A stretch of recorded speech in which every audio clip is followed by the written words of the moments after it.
Welcome back. Now, with the forthcoming Edo governorship elections and Ondo elections as well, all of these agitations, tension, warnings coming through from the police, there are concerns about the rules and those who are supposed to enforce the rules, even the players themselves. This is why there are questions as to how do these persons conduct themselves? Are people satisfied? What do we need to improve? How do we ensure we get better elections moving forward? These are some of the issues we intend to discuss this morning. We've got Shehu Gabam, who is the National Secretary of the SDP, joining us from Abuja. Good morning. All right, and we also do have Mr. Clement Wankwa, who is the Executive Director of PLAC. Good morning, and thank you for joining us as well today. Thank you. All right, let me start with you, Mr. Gamam. From what you've seen in terms of not just these elections, previously, there were those who expected certain facilities, laws to be put in place to ensure that voters can go out there comfortably, cast their votes, and go home, and at the end of the day, knowing that, yes, it was fair, their votes counted. But looking at these forthcoming elections now, what concerns are there for you in terms of us having an improved election? Well, thank you very much, and good morning, Nigerians. First and foremost, I think we haven't done much to correct our electoral process. We haven't done much to protect our polling unit in terms of people exercising their franchise. And in consonance with what the president said at every occasion, that we want to leave a legacy of free and fair election. If you look at what happened recently in Ondo local government elections, what emanated from that local government elections where you see people printing ballot papers, stocking them, the act of violence, the act of arson that were associated to that local government election clearly spell a doom of what is likely to come out from both Ondo and Edo local government election. In any society, in any government that is serious, committed to conduct free and fair election, four fundamental things must take place. One, the people that are in government, the party that are in government, must be committed to the tenet of democracy, the rule of law, the transparency and the sanctity of the electoral process. Number two, the government must give a clear instruction to security agencies that have responsibility of creating ambience, creating a sense of belonging, and creating a fair environment for an average voter to come and cast his vote and for his vote to be counted. Number three, the political class and the political parties must accept that we belong to a democratic institution, and we must respect the sanctity of democratic institutions. We must allow system to prevail. All politicians and political parties must go beyond recruiting talks or act of thuggery to disrupt the electoral process. So long as the politicians do not accept this as a fundamental challenge in building a viral nation, a very strong democratic institution, we are wasting our time. Finally, the INEC, the empire. INEC must not take side with any party. INEC must not take side with the party that is in power. INEC must provide an environment that will give a voter a sense of belonging, to attract him to come out of his home, to cast his vote, and to have that complete feeling that his vote is going to count. His vote will make the difference, and his result will not be changed. In the absence of these four things, we will just be wasting our time talking over and over that we wish and we are praying that we'll have free and fair elections. The last election we had that is still being counted as the best free and fair election in the history of Nigeria is June 12th. And it's simply because the actors as of then are not participants in the election. So they provided the ambience for people to conduct themselves, participate in an election without being harassed or intimidated. And all these would have been reduced the kind of crisis we are having today, if the president would have signed the 2018 Electoral Act that was amended, that have to do with sequencing of the elections. Let me take it from there on to of all those things. Right. Let me take it from there on to Mr. Nwankwo. He had a meeting with the IGP in attendance in Abuja yesterday and raised some concerns, some of which we heard in that report. Mr. Nwankwo, when we hear you talk about the question of fake policemen. Now, this is something that's lingered for a while, and then, so what's the thinking? What was it that you wanted addressed specifically about that first? Thank you, Chamberlain. It's been a direction that politicians have taken, that each time that the elections have been conducted, that they devise means to subvert the system. And one of that subversion is the use of fake policemen, use of fake observers, basically substituting sometimes even INEC officials, especially ad hoc staff, being deployed for elections. So the conversation we were having with the IG, and he was also on the same page with us, is how do you curb people sewing police uniforms? And I think one of the most bizarre cases we saw was what happened in the elections in Kogi State, the governorship elections. We were all very concerned that you had fake policemen in operation, and it remains a concern. I think for the security services, it's still the same issue, that you have fake policemen, fake officials coming into the electoral environment and seeking to subvert the system. So the Inspection of Police was quite clear in stating that there will be special measures taken to try to identify who genuine policemen are, and that these special measures would not be publicized until a few hours to the election. So we are waiting to see these special measures put in place that the police has promised in the meeting, in the closed meeting we had with them after the media event. But certainly, it is a problem that even the police recognizes. We as observers see it on the field when we do go out, and we need to be sure that elections in this country are conducted in ways that give confidence to people that those that they have elected are people who they have thumbprinted for. Those who are governing their affairs are people who they have voted for. And as long as we keep having a situation where people subvert the system, inflate the voters register, introduce fake INEC officials, fake policemen, fake observers into the system, for so long will our democracy be challenged. For so long will the legitimacy of those... I'd like to stay with that issue of confidence which you raised, especially when you talk about the Kogi governorship election. And one wonders, how will people have confidence if it appears as though not much has been done to crack that issue of fake policemen and other irregularities that came up in Kogi State? So how much confidence really can people get looking back and saying, well, we saw what happened in Kogi State and not much has changed?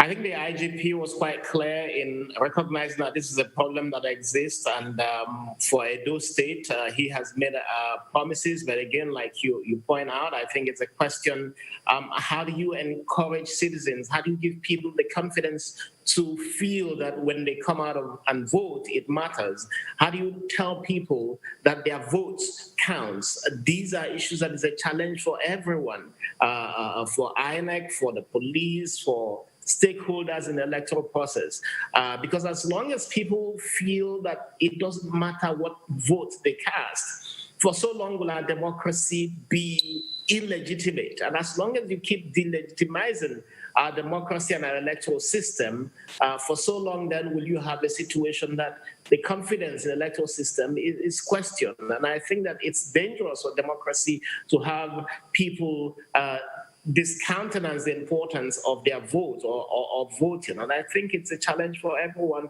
to put in all that they can to ensure that we build confidence in the electoral system. Perhaps one way to look at building confidence is to ensure that whoever is caught doing something wrong during an election does not do it again and does not do it and get away with it, because that will definitely, as you said, delegitimize the entire process. Now, it's not the first time. For the police to know that there are fake police, just as you have said, it means that they can identify these fake policemen. It's another extension to that is that there have been people who committed electoral offenses over time, and the word out there is that these things are not punished.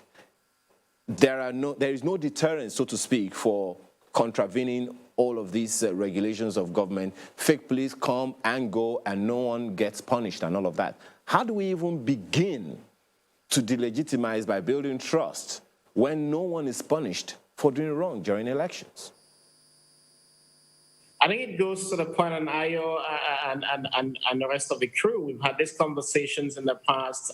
There has to be a deliberate effort by the government, by the National Assembly, to ensure that the recommendations made by Justice Mohammed Lawal Uwais Committee on Electoral Reform is put in place. And one of the recommendations we made was for the creation of an Electoral Offences Commission, a commission that everyone has confidence in, because sometimes when a commission is set up by government, it is peopled by partisan interests. But if you do have an Electoral Offences Commission where everyone is confident about the commission, where everyone believes the commission is independent, and where the commission is empowered to apprehend people who commit offenses.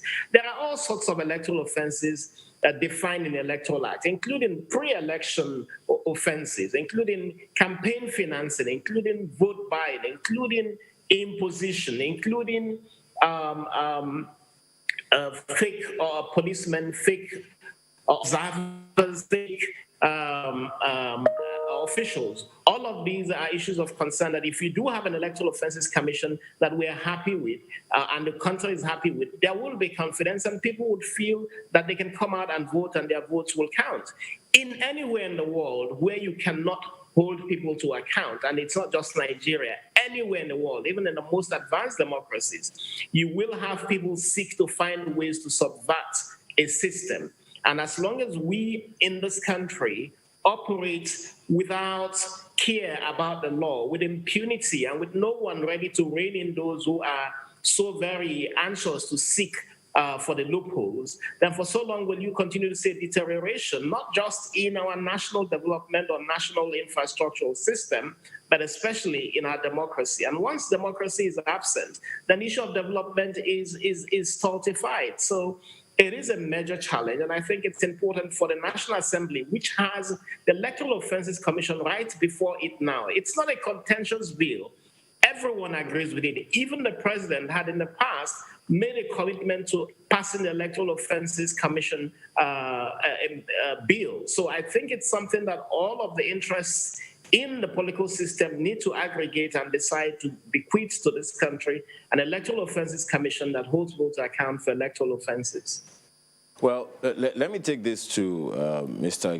Gabam. The other time, one of the first few points that you raised those 4 points that will prove whether or not government is sincere about having free, fair, and credible elections. The number one point you mentioned was that of the intention of the government at the center, the ruling party, demonstrating transparency. Is there anything that you have seen that suggests that government is not being transparent? Well, a lot, not just once. If you look at our recent experience in Kogi State, vis-a-vis what the president have said, a very clear message to the security agencies, a very clear message to INEC. The election should be free and fair, should be properly guided. The instance cited by my brother over there, Kogi State, where thousands of police were deployed, it is shocking to note that fake police has been identified, fake INEC has been identified, results were changed, were distorted. Talks took over the whole polling unit, shooting everywhere, brandishing guns, and nothing happens. And there is no way in any civilized society that you can tell me a government that have control of security agencies, a president and commander-in-chief, seeing such things happening. There was no deterrence, there was no arrest. On the side of the INEC, there was no serious prosecution of people that have been found wanting, despite petitions and complaints. It's a clear indication that the moment the presidency is not committed to the transparency of the electoral process, the bandwagon effect will always be there. The taking of the side that, look, we want to win this election, irrespective of what the situation is all about, will definitely truncate the transparency of the process. It is not a miracle. It's something that we took it as a tradition in our own politics in Nigeria. The moment the government that is in power have interest in any election, either season or off-season election, they will find every process to have it on their own way. And that is what is creating all this tension. That is what is creating a lot of distrust and disaffection in the electoral process. The INEC is grossly confused on how to conduct free and fair election because the security agencies are teleguided by the executive.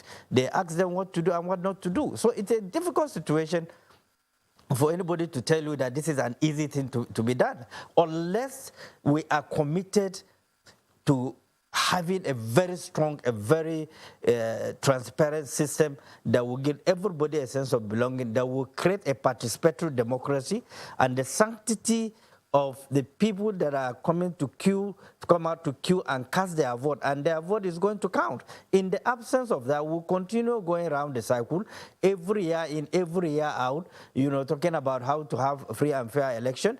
Police will say that, look, we are bringing new reforms, we'll do this, we'll do that. These are the same policemen. They will deploy thousands of policemen, and yet they cannot detect police that are fake. I thought it beat my imagination for a police corps to say that fake policemen are all over the place. It shows that we are never prepared, we are never serious, we are never organized. Every security apparatus have their own system of communication to identify who is real, who is not real. So these are issues that have already suffocated our electoral process, and we are finding it very difficult to get out of it.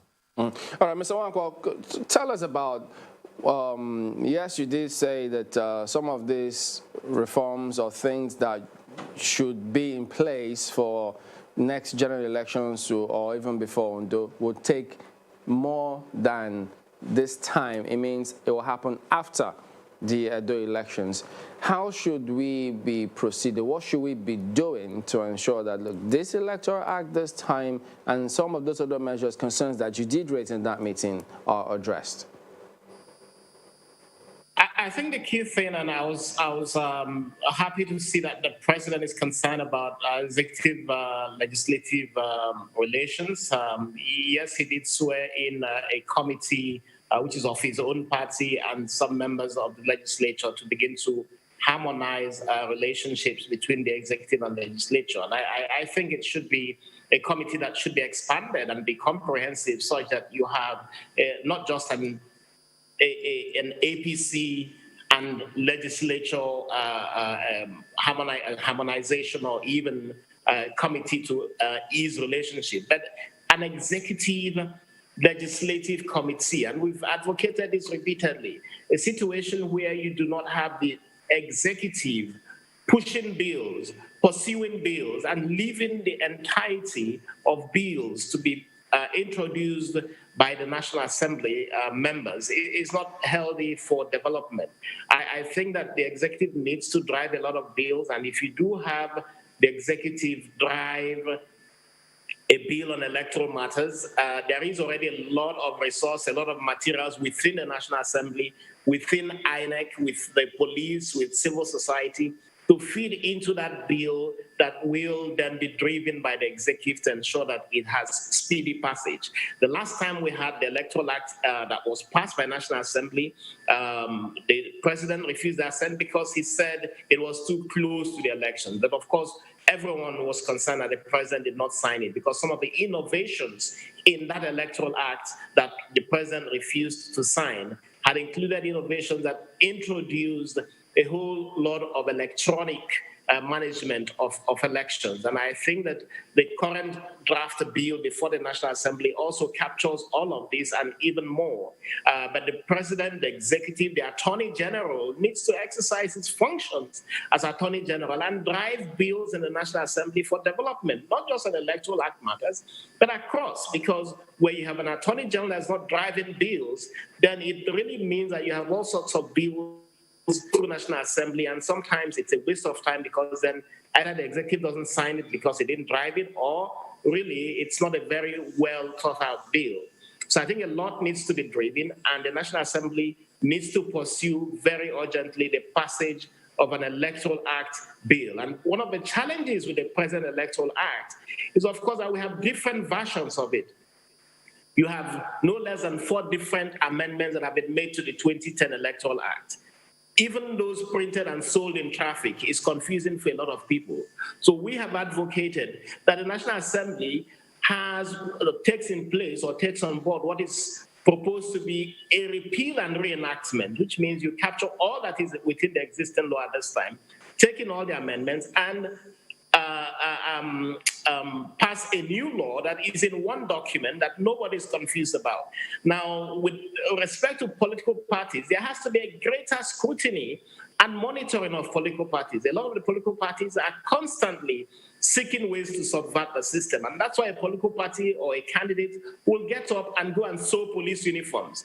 Now, for the police, you can understand that this is a very difficult system for them to manage, where people feel entitled to sew police uniforms. The police, go all out and find out the best ways of capturing these people who are mostly politicians seeking to subvert our electoral system.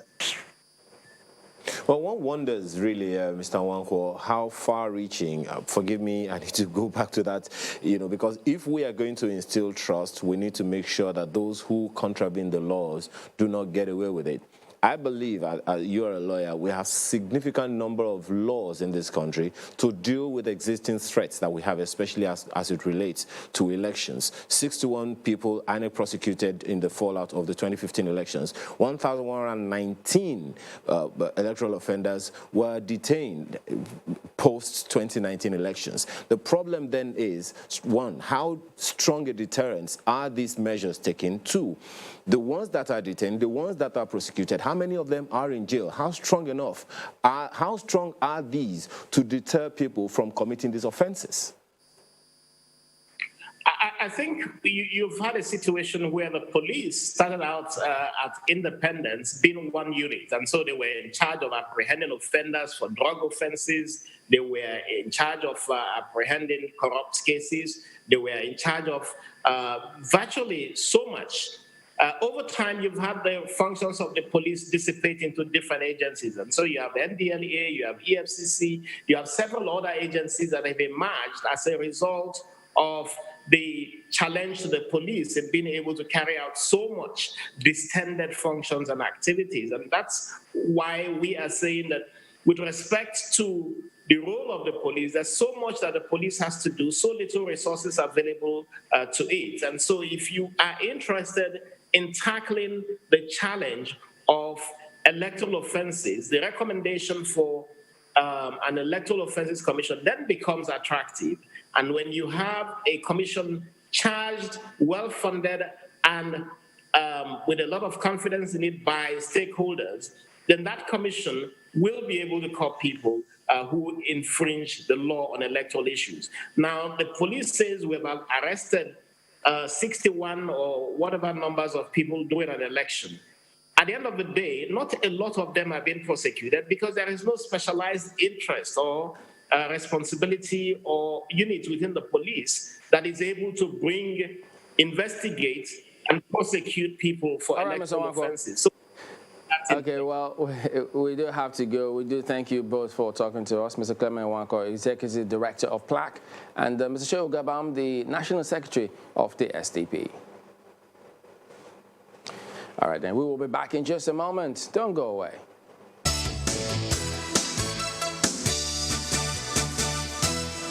Welcome back. We've got Professor David Awora here with us. He's of the Department of History and Strategic Studies, University of Lagos. We also do have retired Brigadier General Sani Usman, who is the former Director, Army Public Relations, joining us from Abuja.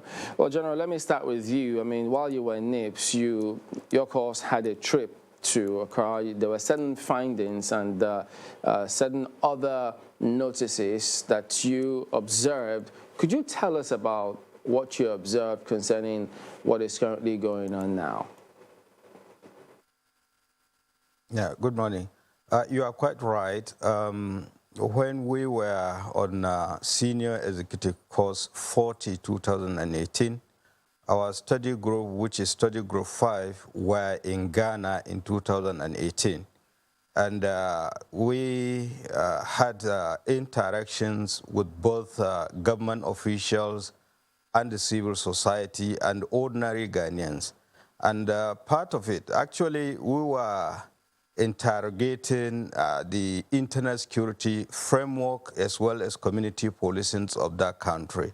And in the course of our research and investigation, we found out that actually the relationship between Ghanaians and Nigerians were not so cordial, to the point that the immigration department alluded to the fact that some Nigerians were involved in certain activities to the point that they were deporting some of them. And part of our recommendation was that actually there is need for strengthening of relationship and looking at these issues, particularly the grievances by the Ghanaians against Nigerians. It is a pity that such issues were allowed to degenerate to this extent we are now in. Well, bringing it back here, Prof, you studied some of these actions, and the chances are that if this is not properly handled, it just might turn awry. So from what you've seen, what do you think is going on wrong here? Well, we can briefly summarize the developments and identify the underlying causes. Nigeria and Ghana have a lot in common, so much in common. Apart from having the same colonial experience, Nigerians and Ghanaians, even in the pre-colonial period, when you look at the social structure, there's so much that is similar. In contemporary times, when you look at Nigeria's foreign policy strands and Ghana's foreign policy objectives, they're almost the same. Pan-Africanism, non-alignment, multilateralism, and all. The major problem is the inability to reconcile commitment to these ideas with the desire to promote national interest. That is a fundamental issue. If you look at what the Ghanaian authorities have been saying, you are tempted to conclude that there should be no problem really, because they seem to agree that, there is need to maintain cordial relations, and they are committed to, forging very close relations with Nigeria. But you have measures taken, actions taken by government, policies put in place by government. When you look at those policies very closely, they are meant to protect and promote national interest. And that goes, in conflict with this, expressed commitment to cordial relations between, Ghana and Nigeria. So that is a fundamental issue. There is a need to, closely examine and reconcile the desire to, promote national interest, promote the interests of Ghanaians and all that, with their desire to maintain cordial relations with Nigeria. Look at the law, for instance, the law that, that is causing the issue. It prescribes certain economic activities to be for Ghanaians alone, all those petty trading and all. But Nigerians go to Ghana and they want to engage in these things. Ghana comes up with, the measure that except you're investing $1 million, in terms of the money you bring and the infrastructure and all that, you won't be allowed. But these traders don't have that kind of money. What they want to engage in is this petty trading that the Ghana's government wants to be reserved exclusively for Ghanaians. So that is the issue. And of course, when you want to maintain friendship, sacrifices must be made. That is what has to happen for good relations to be maintained between Ghana and Nigeria. Raised a a cocktail of issues, if I can use that word now. On the one hand, individual nations are protecting their interests. On the other hand, the people in the different nations have their own roles to play. But then there is a regional interest. How do we marry all these interests that, of course, from what you have said, have been at age-long? Well, in international relations, countries make sacrifices to promote cordial relations because they benefit more when relations are cordial. Look at Europe. The European countries make a lot of sacrifices to commit themselves to the European Union. They give up part of their sovereignty, which is one of the most critical things that countries don't want to give up, to be able to maintain their commitment to the EU. That is what has to happen. Countries are free to focus on protecting the interests of their people and promoting their national interest, but they should also be conscious of the fact that they need to make sacrifices to promote cordial relations, which is very central, very critical to their own development as well. So what countries do is to look at what they have that other countries don't have, and reciprocity takes place. They make sacrifices and things can move on. Of course, rivalry takes place. I agree with the general that when you interact with Ghanaians, forget about what the government, what the Nigerian government will say, what the Ghanaian government will say. At the lower level, there is this rivalry. There is this, the relations are not cordial. I spent some time in Ghana in 2009 and 2011. You can hardly listen to a Ghana radio station for 2 hours and not hear some negative comments about Nigeria. They will say, oh, we have discovered oil now. We don't want to be like Nigeria, the way Nigeria has done, Frita, the way, you always hear negative things. So when that minister, the Ghanaian Minister for Information said the other day that, Ghana, nobody in Ghana is talking,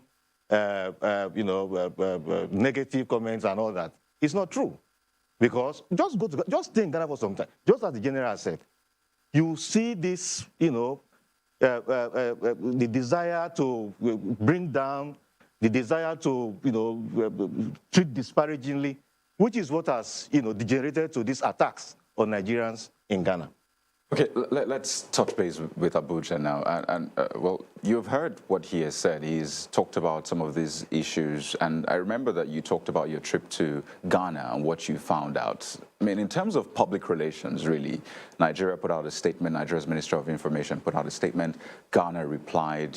I believe you have seen the content of those statements. In terms of public relations, what comes to you when you see those two statements side by side?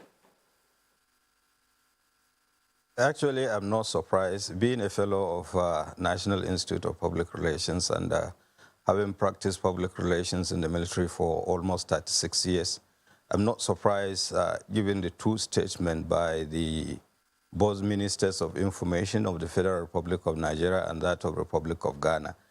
You don't expect anything less from both ministers because everybody is trying to protect his country's own interests. But basically, what I'm trying to say is that we shouldn't have allowed the problem to degenerate to that extent that it is the ministries of information that are dealing with these issues. We have other key components of the government, particularly the ministries of external affairs of both countries and other diplomatic channels that could have effectively handled this.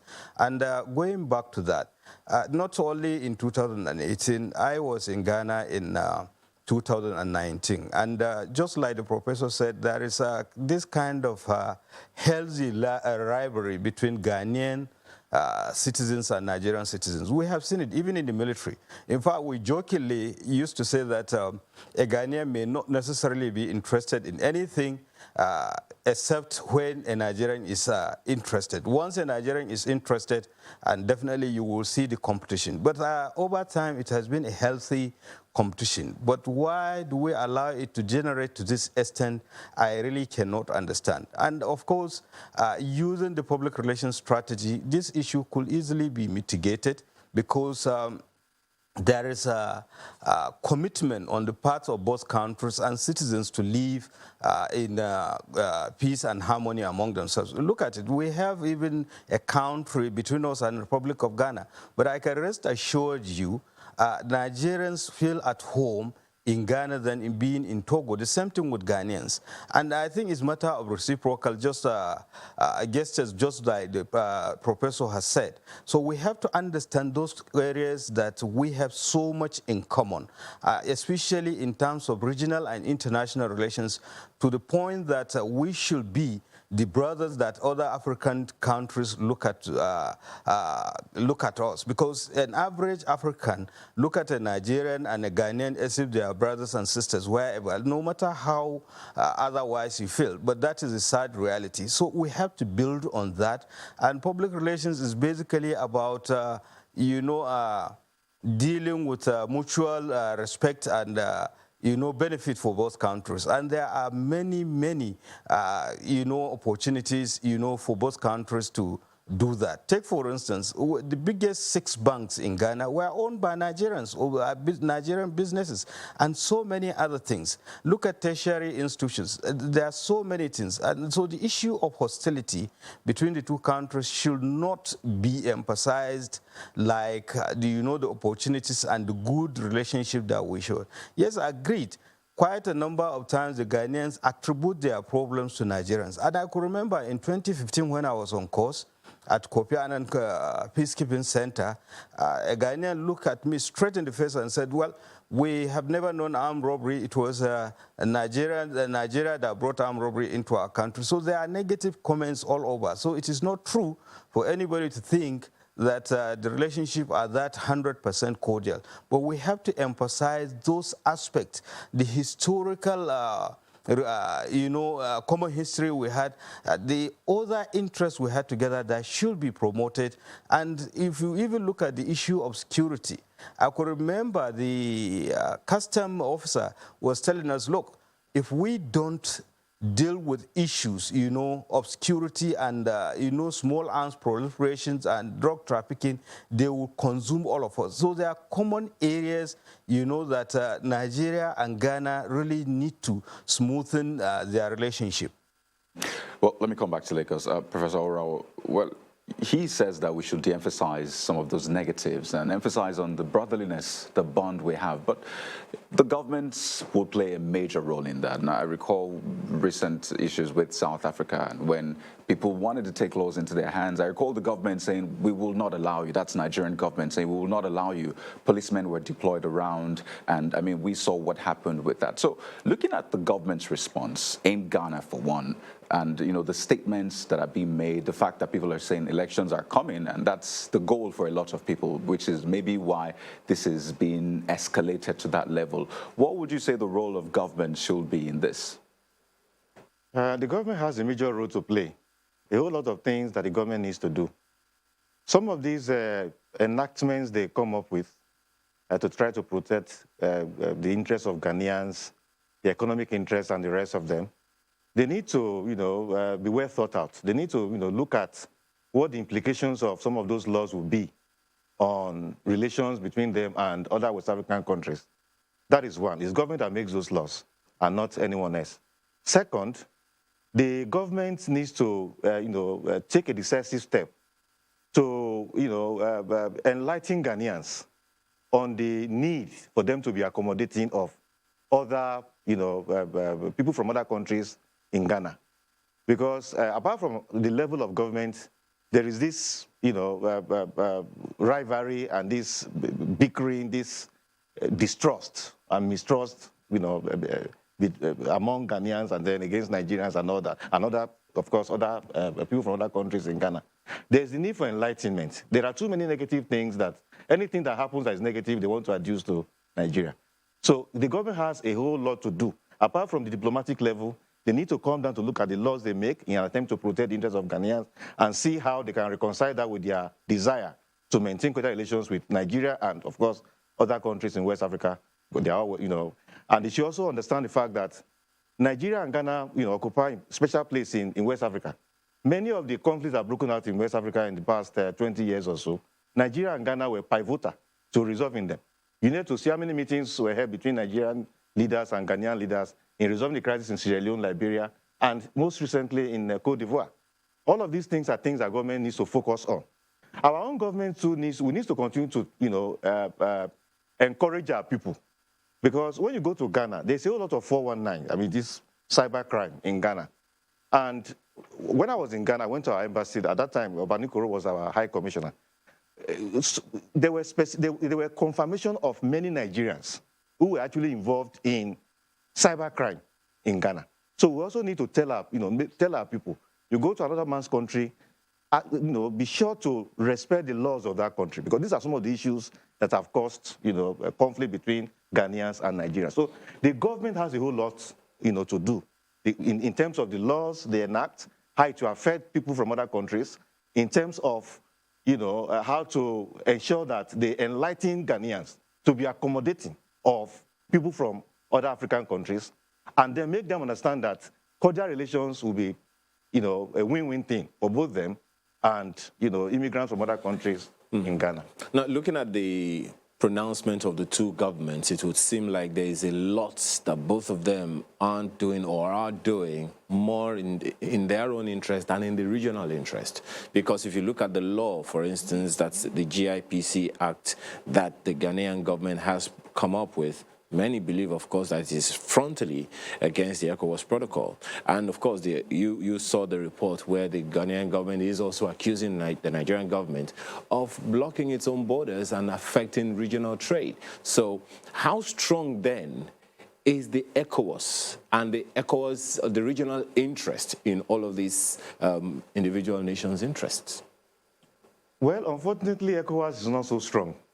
And again, the two countries in question are some of the two most important countries in, ECOWAS. Normally, if you have other less powerful countries in ECOWAS having this problem, you see Nigeria and Ghana coming to ensure that, they find solution to it. But in this case, Nigeria and Ghana are the countries in question. So we don't really see how ECOWAS will be able to invoke anything, so serious that would help to resolve the issue. What needs to happen is for there to be a honest and sincere, discussion. I mean, a commission was set up in 1988, Nigeria, Ghana, to foster, friendly relations and things like that. Things like that need to take place so that these things are honestly discussed and implementation takes place at the level of government and, of course, at the level of getting the people to be committed to, accommodating, one another, and helping them understand that friendly relations, maintained by people from Ghana, Ghanaians and Nigerians, will be beneficial to both Ghanaians and Nigerians in the long run. And that when there are frictions and bickerings and conflicts like this, no one benefits from it. These are things that need to happen. ECOWAS does not have the muscle because the two countries in question are two of the most important countries in ECOWAS. So it's the responsibility of the government of Ghana and Nigeria. Fortunately, the Nigerian government has expressed its own grievances. The Ghana government has responded, This is what they should build on. We understand the president of Ghana will speak with the Nigerian president. They will not come down to the level of the ministers, and then concrete steps will be taken to ensure that maybe some of these laws, they have to modify them and all that, so that the fundamentals, the main cause of conflict will be taken care of. And of course, cordial relations can be built on that moving forward. Well, General, you have said over and over again that there is a need for the two nations to come together and look at the critical issues. Now, given that the ECOWAS protocol is still active, it's not been overturned, and the regional trade is something that everyone is talking about, AFTA is yet to kick off, and these issues are already rising concerning nations within the same sub-region. And it would also seem, from what you have said about the PR, that we are not communicating right. The individual nations need to find a way to communicate right to their citizens at home, especially in Ghana, where Nigerian businesses are being attacked. What do you think should be the way forward now, and as quickly as possible, so that things don't go worse, just as you said it could? I think there should be constructive engagement between both countries. And the starting point is at the governmental level. We have to look at the relationship between Ghana and Nigeria and to what extent it has been benefiting both countries, and emphasize on those aspects that will promote cordial relationship between both countries. And I quite agree with the professor. Both Nigeria and Ghana are the key pillars of the ECOWAS itself. And if these two elephants are fighting, naturally the grass suffers.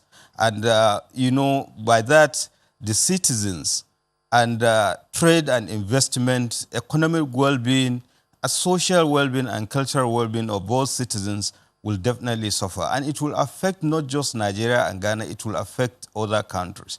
And it's so unfortunate, really, that just like I said earlier on, that we allow the problem to degenerate to this extent, because there are so many avenues that we could have, explore so that the relationship could remain cordial, not to the point that we are in now.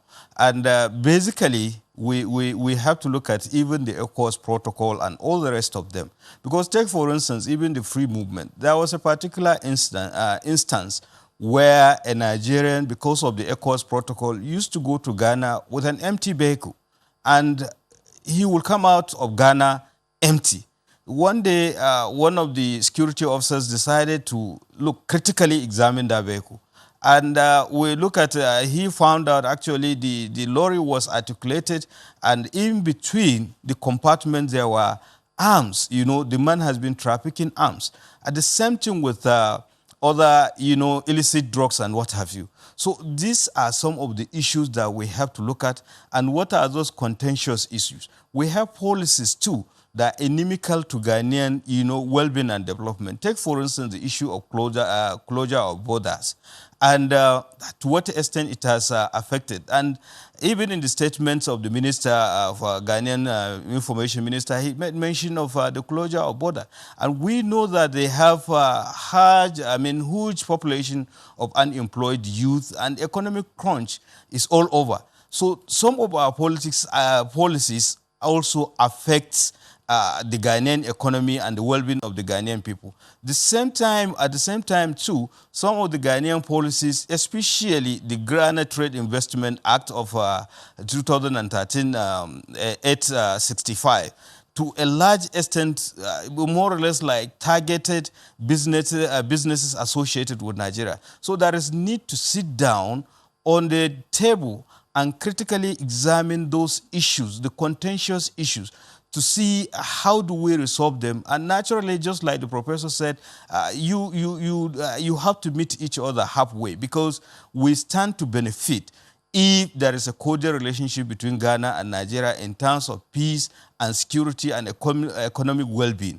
And the Ghanaians and Nigerians are the pillars of the West Africa. In fact, Africa as a whole, because I know the contributions in peacekeeping operations. Hardly Ghanaian troops will be deployed if Nigeria is not there. The same thing. And so we look at all this issue is continuous dialogue led by the government itself. Possibly at this level, maybe both presidents need to talk to themselves, and then, of course, they leave the rest to the Ministry of Foreign Affairs and other key government agencies, so that there will be, mutual relations. And of course, both countries have to enlighten their citizens. It's a continuous thing that, look, we are brothers, we are sisters, and we stand to benefit if there is a mutual relationship or cordial coexistence between Nigeria and Ghana. And like I said earlier on, no matter how hard you try to deny it, among African countries, people hardly distinguish between a Nigerian and a Ghanaian, especially, in fact, even within Africa itself, beyond the West African sub-region. Talk less of when you go outside in the world, and of course, maybe at the United Nations level and other countries. So these are issues that we have to look at, and the government has to lead in this instance. All right, gentlemen, we'll take your closing thoughts when we return in just a moment. Please join us again.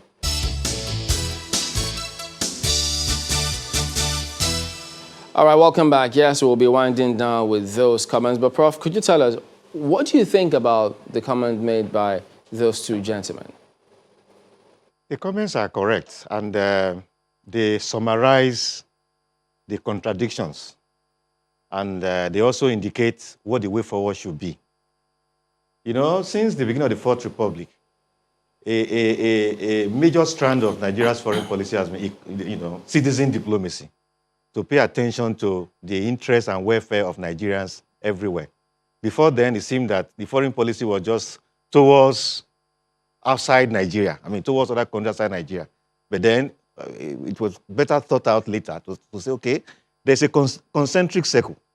And the first layer of the circle must be Nigerians. In times past, Nigerians were treated like this and nobody bothered. So it is, gratifying that, to start with, attention has been paid to the issue. Protests have been, Nigerian government has protested and all. That is the first layer. The second layer is, action to be taken. And fortunately, the government of Ghana has indicated interest that it cherishes relations with Nigeria and that it's willing to take steps so that these issues are sorted out, so that cordial relations between Nigeria and Ghana will be maintained. That is what has to be focused on now. But there's a point, Bobanikoro made, and that is that elections are around the corner, and that the Ghanaian government may not want to make too much commitment to satisfy Nigeria, because that will put him at a disadvantage. Those are issues that will need to be addressed at the discussion, because from now till December is far. We are still, today is September 1st. We still have a couple of months, and these Nigerians in Ghana are in dire straits. Is that supposed to be tenable? Should that be acceptable? It shouldn't be. That is the issue. That is what Nigeria has to insist on. Because there might be, the Ghanaian government may come and make commitments and then dilly-dally until election and after that.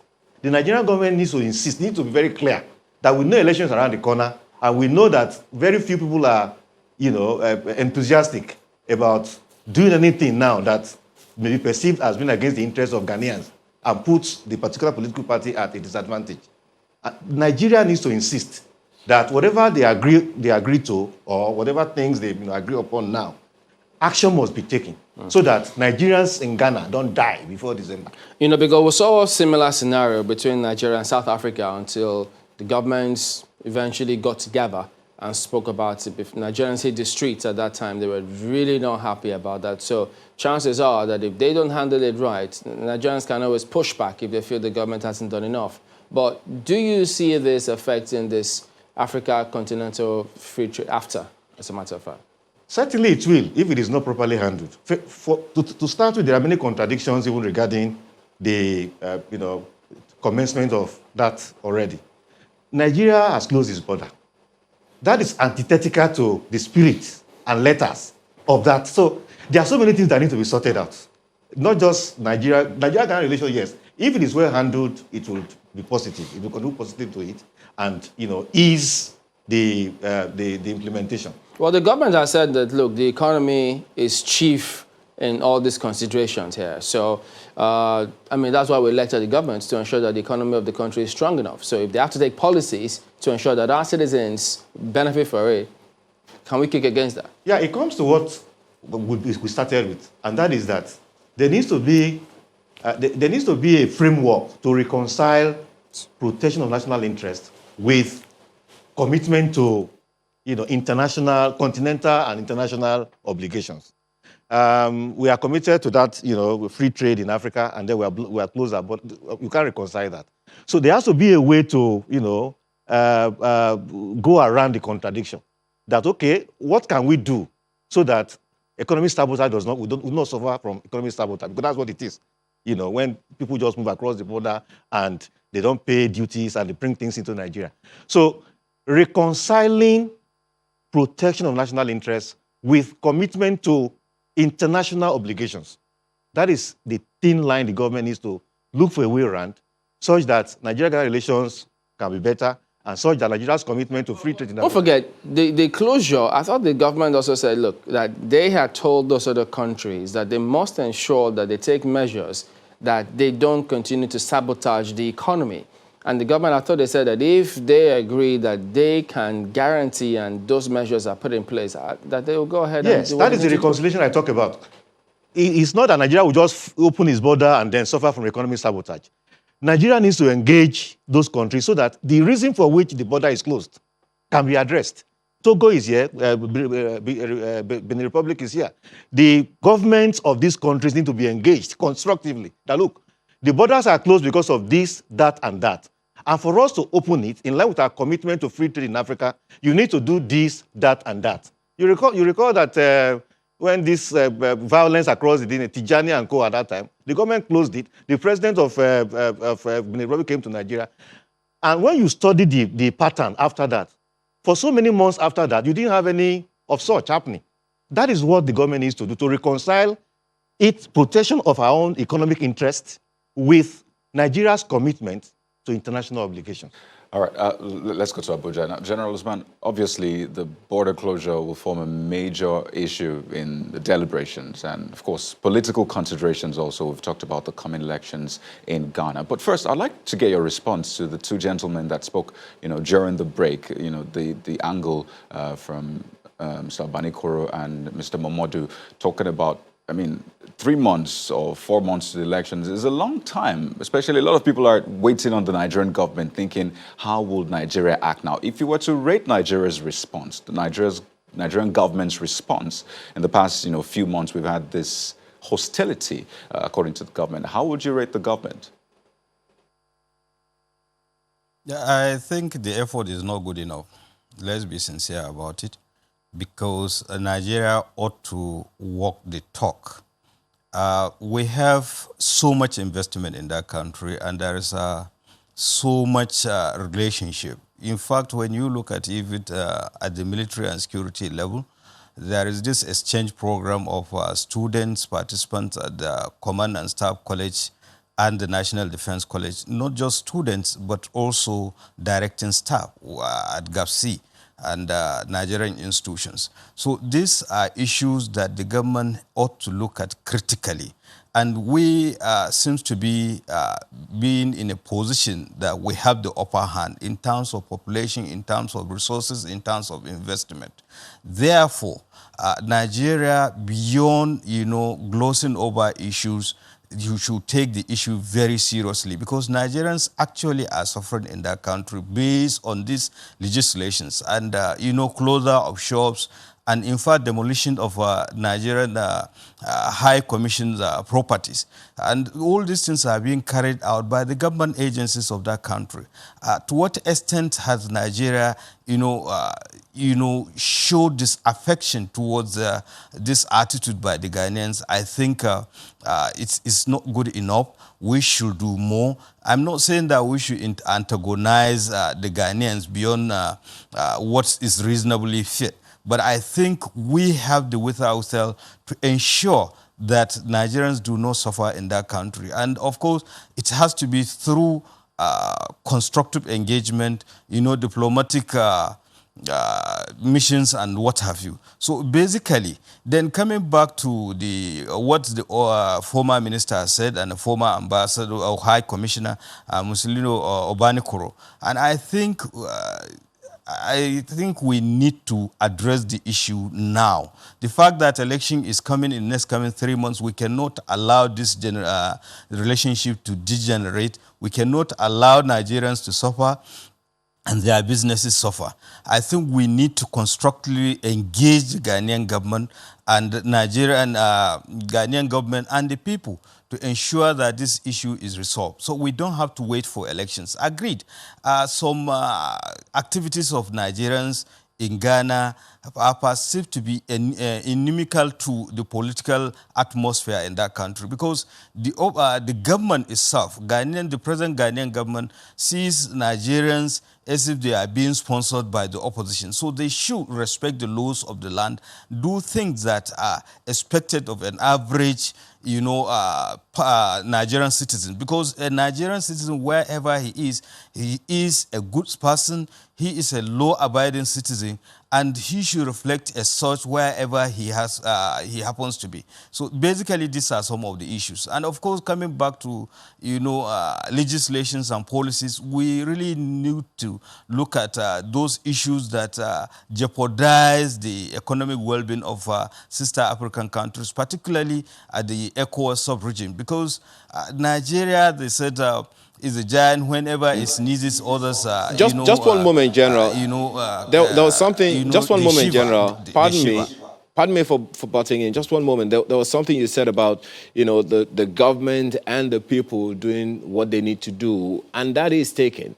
But it depends on the kind of nexus we're able to get between the government and the people. Remember what happened in South Africa. Despite all of the rhetoric of the government of South Africa, the people still continue to do whatever they wanted. You also heard our guest in the studio here in Lagos telling us that since as far back as 2009, the rhetoric on Ghanaian radio has always been one way or the other against, the Nigerian and Nigeria as a nation. And of course, you have also alluded to the same thing. What kind of memo should the people of Ghana be getting about the Nigerian and Nigeria as a country? The kind of issues, I earlier mentioned that Nigerians own substantial investments in Ghana, be it in real estate, be it in banking, and so many other things. So beyond the governmental, and these businesses wield a lot of influences. Particularly, we have the richest man in Africa.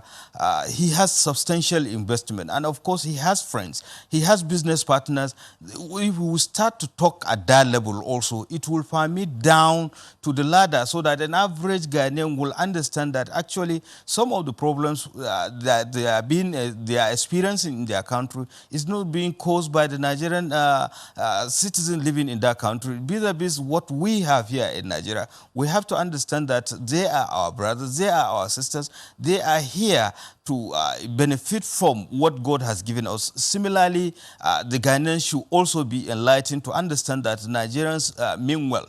And whenever there are infractions like that, the laws of the land should, be applied without any discrimination. And, you should not stigmatize the citizens of other countries. And if we keep on doing that, highlighting those good points, and definitely I am so sure the relationship will be cordial. So while the government is doing its own, the various investors should be doing their own. And in fact, when you look at it, there are also a nexus between our professional bodies in this country and that of Ghana. And if you even look at, I think the West Africa Medical, Postgraduate Medical College, or what, I cannot say precisely what it is there in Ghana. So there is so much relationship among our, professional groups. And so these are the people that should be rallied around to talk to their counterparts in both countries. And I can rest assure you the average citizen will understand, will have a better understanding of the other person, and it will be for the benefit of the Nigerian society and the Ghanaian society if both countries live in peace and harmonious relationship. All right, retired Brigadier General Sani Usman and Professor David Aworo. Gentlemen, thank you both for talking to us today.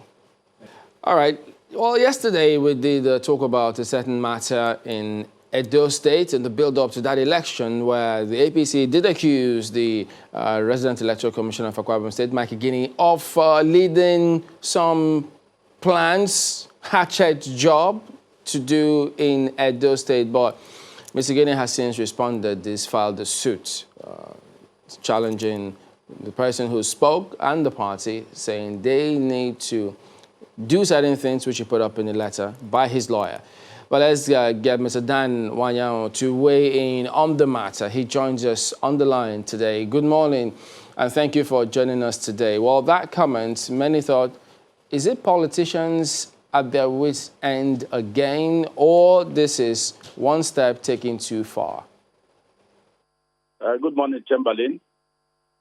It is very unfortunate that certain politicians will just open their mouths and say things they don't know anything about, or something that's true.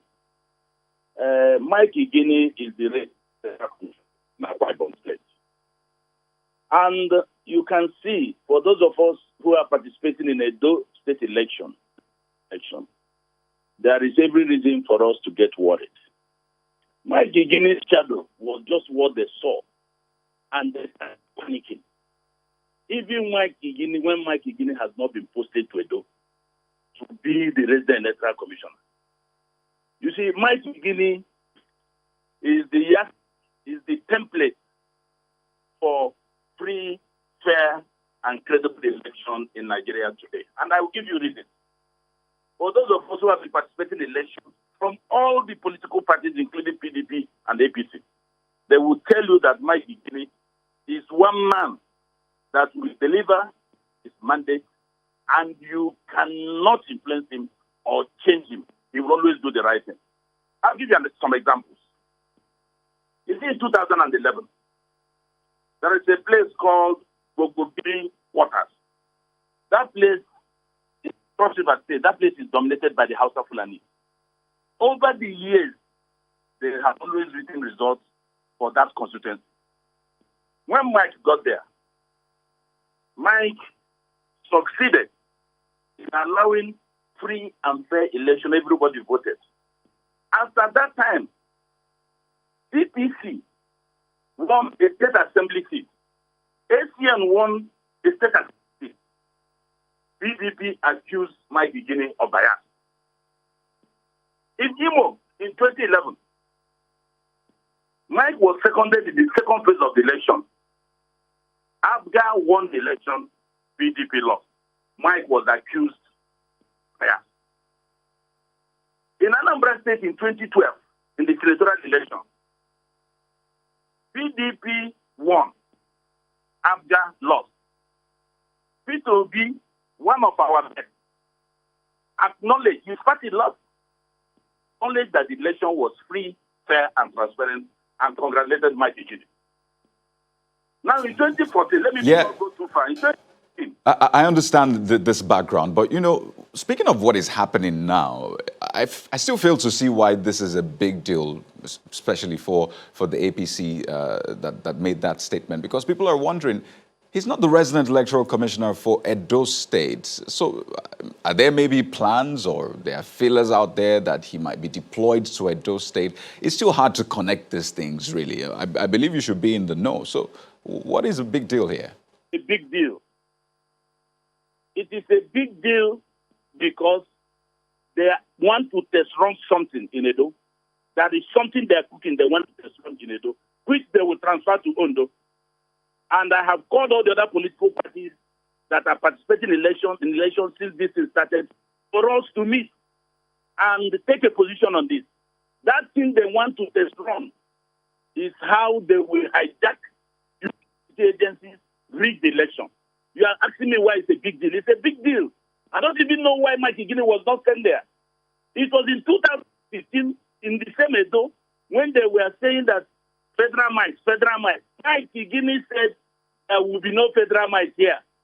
What we have here is the people's might. Yeah, but Mr. Damanyao, the IGP yesterday did say categorically that they are going to be neutral. How do you then say that they plan to hijack security agencies when the IGP is putting his foot down, going by his statement? With greatest respect to the IGP, this is not the first time we are hearing such a thing from the Inspector General of Police. What this president should do now is to walk the talk. We have, it's like a pamphlet, it's like a manual book. They will always read it. But by then, when policemen start hijacking both ANEC officials and electoral materials, they will say they are fake policemen. This current IG to walk the talk. Our eyes have opened, and in Edo, we want the votes to count and be counted. We don't want federal might in Edo. What we want is the might of the people. If Mike Igini did not intervene in 2015, Oshiomhole would have lost majority in the House, and they would have been. They said Oshiomhole, they now praise Mike to high heaven because of what he did in Edo. And it was only in Edo of all the 6 states in the South and 5 states in the Southeast that President Muhammadu Buhari got 46% of the votes because Mike Igini allowed the votes to count and be counted. So who are those accusing Mike now? An official of the party who doesn't understand how this thing works. They saw his shadows. They don't know the credibility of the man they're talking about. Those of us in this system, we know who is who. Mike is the best elected commissioner in Nigeria. And I don't know why ANEC did not send him to Edo. We will demand they send him to Edo, send him to Ondo, send him to Anambra. Let us test the election one more time. So that President Mahmoud's integrity, which he has maintained since he came, it will continue to grow. All right, Mr. Dan Wanyao, National Chairman, Zenith Labour Party. Thank you for talking to us this morning. Thank you very much. Well, the APC did say that if Mr. Guinea denies anything, they will release more materials. Oh, yeah. But Mr. Igine has already, one, denied, and consequently sent a letter to the APC chairman and the APC chairman in the state, and the office of the gubernatorial candidate of the party. So, in other words, the board is the court of the APC now. well, maybe we'll just wait to see the drama unfold. Okay, we'll see how they play. We're back in a moment. Join us again.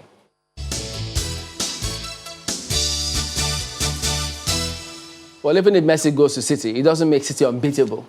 Sorry, you had to get that Really? out. Where did that? That escalated fast. Yeah, I mean, it's all the headlines there. I mean, Messi boycotting training for absolutely. Barcelona. He's going to go to City Are you anytime saying something soon. is going to get messy or something?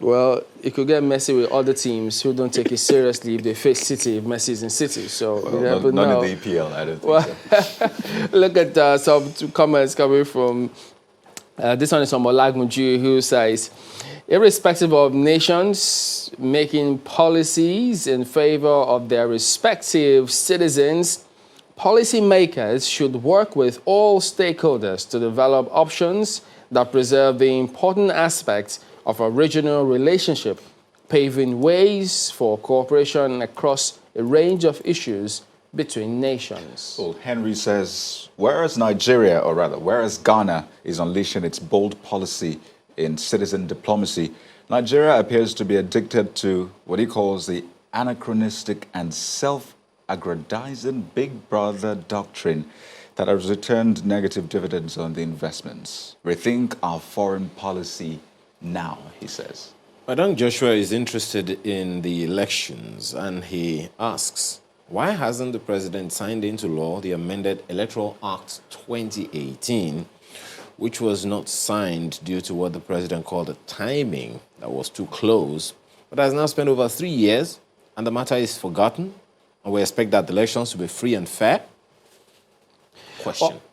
Okay, Professor Enahina says Nigerian government must mitigate diplomatically to cushion the prevailing acrimonious relationship with Ghanaian governments to avoid this victimization of hard-working Nigerians who are in the majority, the minority few, against the minority few, that is, who might be involved in other activities. Well, there's more response on that Nigeria-Ghana relations. This one from Tezungwe says, it is time to probe the acquisition of the Nigerian property in Ghana, identify the roles of individuals involved, and sanctions meted out for the embarrassment caused the nation. That's what he says.